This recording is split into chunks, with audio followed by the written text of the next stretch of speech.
વાત કરીએ રાજકોટની પડધરીમાં સ્થાનિક ખેડૂતોએ વિરોધ પ્રદર્શન કર્યું। વીજપોલના વિરોધમાં ખેડૂતોનું વિરોધ પ્રદર્શન હજુ પણ યથાવત છે। ખેડૂત હિતરક્ષક સમિતિ દ્વારા પ્રતિક ઉપવાસનું આંદોલન છેડાયું છે। 3 દિવસના પ્રતિક ઉપવાસના આંદોલનની જાહેરાત કરવામાં આવી છે। ખેડૂત હિતરક્ષક સમિતિએ પ્રતિક ઉપવાસનું આંદોલન છેડ્યું છે।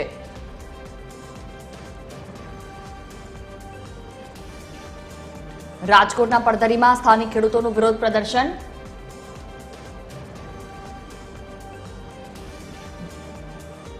વધુ માહિતી સાથે સંવાદદાતા રવિ મોટવાણી જોડાયા છે અમારી સાથે રાજકોટથી। જી રવિ, કેવા પ્રકારની સ્થિતિ છે? ખેડૂતોનું આંદોલન હજુ પણ યથાવત છે?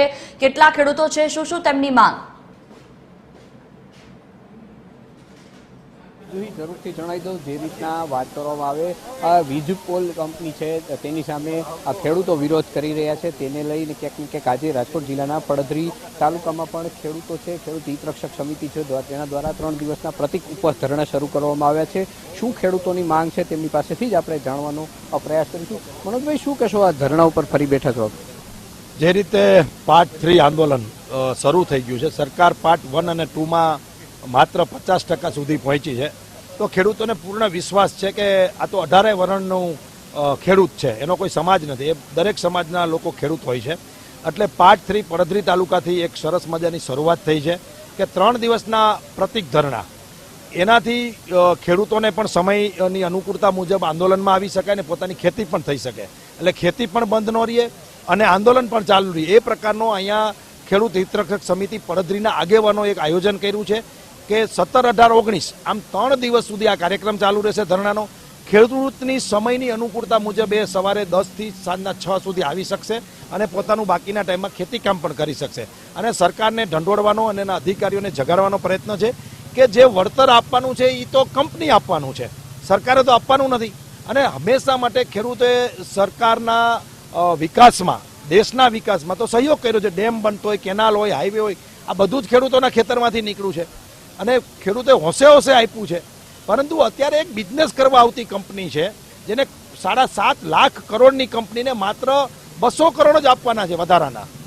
આ 200 કરોડ ના આપવા દેવા માટે સરકાર શું કામ ઉતાવળી છે એ અમને સમજાતું નથી। સરકાર ખેડૂતોની છે કે કંપનીની છે? આટલા દિવસોથી ખેડૂતો લડાઈ લડી રહ્યા છે, આમ છતાં સરકાર માનતી નથી। એટલે સરકારને ફરીથી જગાડવાનો પ્રયત્ન પડધરી તાલુકાથી શરૂ થયો છે અને જ્યાં જ્યાં વીજ લાઈન નીકળે છે અને જ્યાં જ્યાં વીજ લાઈન કદાચ નથી નીકળતી, એ આવતા દિવસોમાં નીકળવાની છે, એ બધા જ ખેડૂતો આજે લડાઈ લડી રહ્યા છે। આવતા દિવસોમાં બીજા અન્ય તાલુકાઓમાં પણ આવી રીતે 3 દિવસની છાવણી નાખી અને પ્રતિક ઉપવાસના કાર્યક્રમો થવાના છે।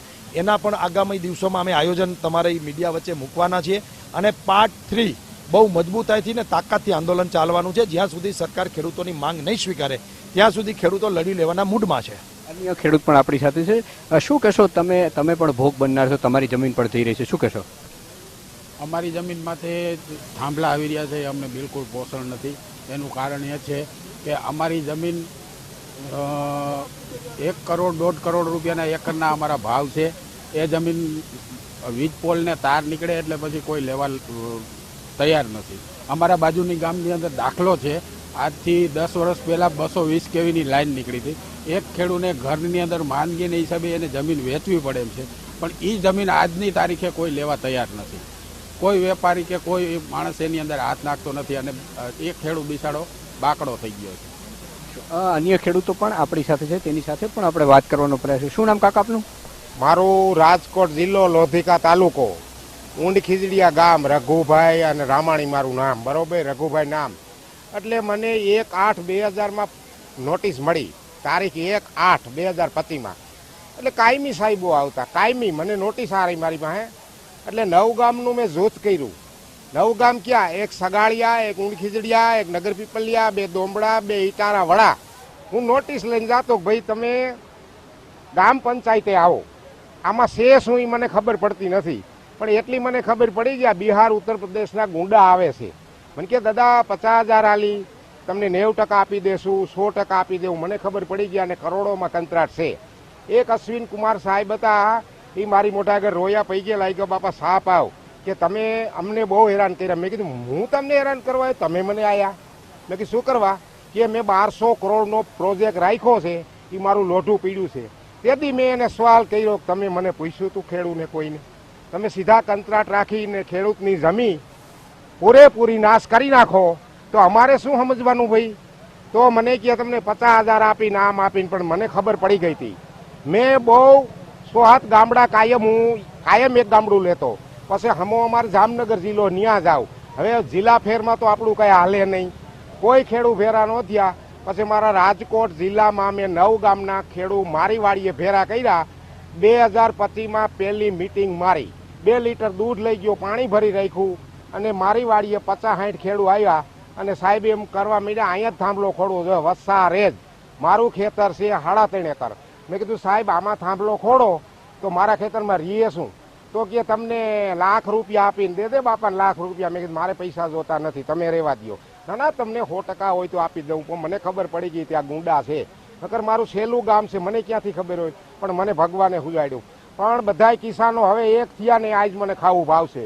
અને 4 મહિના મેં ખાધું નહીં, ખેતર જઈ અને ન્યાકડે બેહીને આવતો રહું. અરે મારામાં થાંભલો આવશે. આ 3.5 એકર જગ્યા મેં વાડી લોન ઉપર વાડી ગાડી લઈને, સરકાર પાસેથી 3.5 લાખ લોન ઉપર વાડી ગાડી હપ્તા મારે બાકી છે. તો આ થાંભલો આવશે, એમાં મજૂરી નહીં આવે, કોઈ નહીં આવે, અને વાયવો મોલ નહીં ઉગે. આવ્યું દબનગીરી અમારા સેલા ગામડામાં કરી છે, પણ અમે જાગૃત થઈ ગયા. હું ખૂબ ખુશી મર્યો. મોટરસાઇકલની 2 ટાંકી પેટ્રોલ બારી, અહીંયા આટલા ખેડૂત ભેરા થયા. મેં 10 ગામના જાગૃત કર્યા. નોટિસો લઈને તમે આવો, પંચાયતે આવો. આ ખેડૂતો જે કહી રહ્યા છે કે જ્યાં સુધી અમારી માગણી નહીં સંતોષ થાય ત્યાં સુધી અમારું આંદોલન ચાલુ રહેશે.